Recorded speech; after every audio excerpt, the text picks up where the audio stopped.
ನಮಸ್ಕಾರ ಎಲ್ಲರಿಗೂ. Hello everyone, welcome back to my Nudi Kannada YouTube channel. ಇವತ್ತು ನಾನು ಗ್ರೇಡ್ 6 ತಿಳಿ ಕನ್ನಡ ಟೆಕ್ಸ್ಟ್ ಬುಕ್ನಿಂದ ಪಾಠ 1 ತೋಳ ಬಂತು ತೋಳ ಗದ್ಯವನ್ನು ಹೇಳಿಕೊಡುತ್ತಿದ್ದೇನೆ. In today's video I am going to explain the first chapter ತೋಳ ಬಂತು ತೋಳ ಗದ್ಯ, grade 6th Tili Kannada textbook. So let's start now.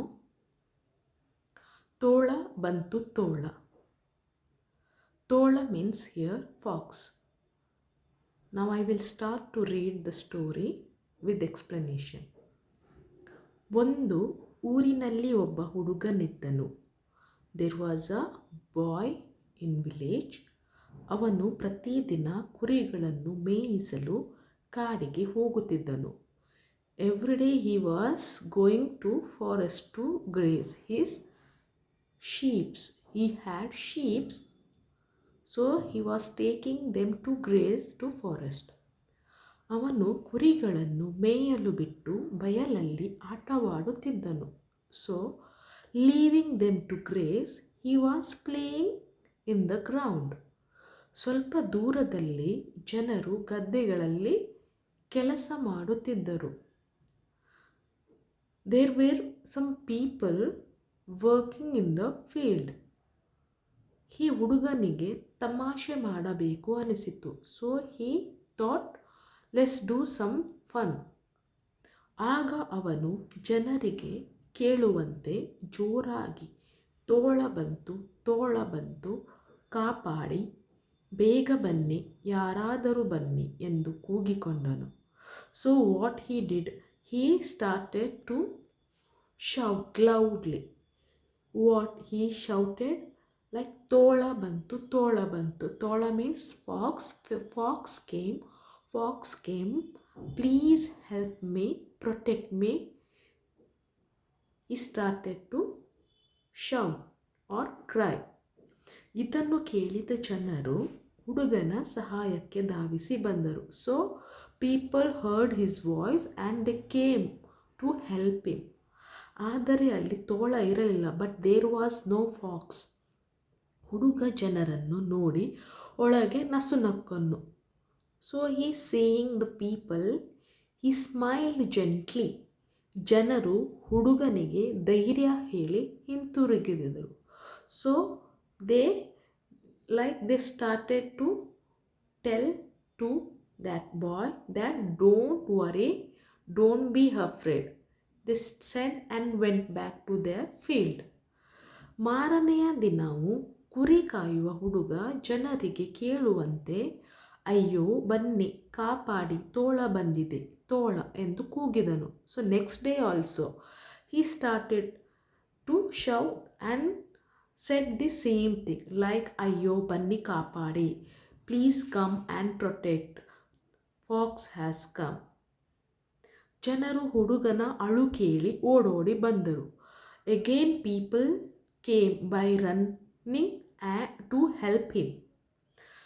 ತೋಳ ಇದ್ದರಲ್ಲವೇ ಕಾಣುವುದು. There was no fox. So if there was a ತೋಳ, then only we will get to see, right, fox. So ಹುಡುಗನಿಗೆ ಒಳಗೊಳಗೆ ನಗು ಬಂತು. Again he started to smile gently. ಜನರು ಹುಡುಗನ ಬಗ್ಗೆ ಗೊಣಗುತ್ತಾ ತಮ್ಮ ಕೆಲಸಗಳಿಗೆ ಹಿಂತಿರುಗಿದರು. So people talked by themselves and went back to their work. ಹುಡುಗನಿಗೆ ಇದೊಂದು ರೀತಿ ಮೋಜು ಅನಿಸಿತು. So boy felt that it kind of fun to doing like this. So ಸ್ವಲ್ಪ ಸಮಯದ ನಂತರ ನಿಜವಾದ ತೋಳ ಬಂತು. So after some time the real fox came. ಅದು ಕುರಿಗಳನ್ನು ಹಿಡಿದು ತಿನ್ನಲಾರಂಭಿಸಿತು. So now it started to what eat all his sheeps. ಹುಡುಗನು ಜನರಿಗೆ ಅಯ್ಯೋ ಬೇಗ ಬನ್ನಿ, ನಿಜವಾಗಲೂ ತೋಳ ಬಂದಿದೆ, ನನ್ನ ಕುರಿಗಳನ್ನು ತಿನ್ನುತ್ತಿದೆ, ಬೇಗ ಬನ್ನಿ, ಕಾಪಾಡಿ ಎಂದು ಜೋರಾಗಿ ಹೆದರುತ್ತಾ ಅಳುತ್ತಾ ಹಲವು ಬಾರಿ ಕೂಗಿದನು. Now again he started to cry, to shout like to come, please help me and protect my sheep from the fox. Again he started to cry. But ಇದನ್ನು ಕೇಳಿಸಿಕೊಂಡ ಜನರು ಹುಡುಗ ಸುಳ್ಳು ಹೇಳುತ್ತಿದ್ದಾನೆ, ನಮ್ಮನ್ನು ಗುಗ್ಗು ಮಾಡಲು ಅರಚುತ್ತಿದ್ದಾನೆ ಅಂದುಕೊಂಡರು. But this time people thought that he is lying and he trying to fool us. They thought like that and they didn't come to help him. ಹೀಗಾಗಿ ಹುಡುಗನ ಸಹಾಯಕ್ಕೆ ಯಾರೂ ಬರಲಿಲ್ಲ. So no one came to help him.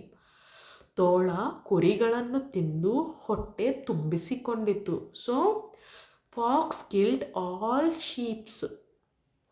ಕುರಿಯನ್ನು ಕಳೆದುಕೊಂಡ ಹುಡುಗ ಅಳುತ್ತಾ ಮನೆಗೆ ಹಿಂತಿರುಗಿದನು. So he lost all his sheep, so he started to cry and went back to his home. So neeti of this chapter, moral story of this chapter is ಮಿತಿ ಮೀರಿದ ಹುಡುಗಾಟ ತರುವುದು ಸಂಕಟ. So always doing fun is not a good way. Sometimes you will get into the trouble. Hope you guys understood my explanation of this chapter. ಎಲ್ಲರಿಗೆ ಅರ್ಥವಾಯಿತೆಂದು ನಾನು ಭಾವಿಸುತ್ತೇನೆ. For more videos, please subscribe to my ನುಡಿ Kannada YouTube channel, and also thanks for watching my video.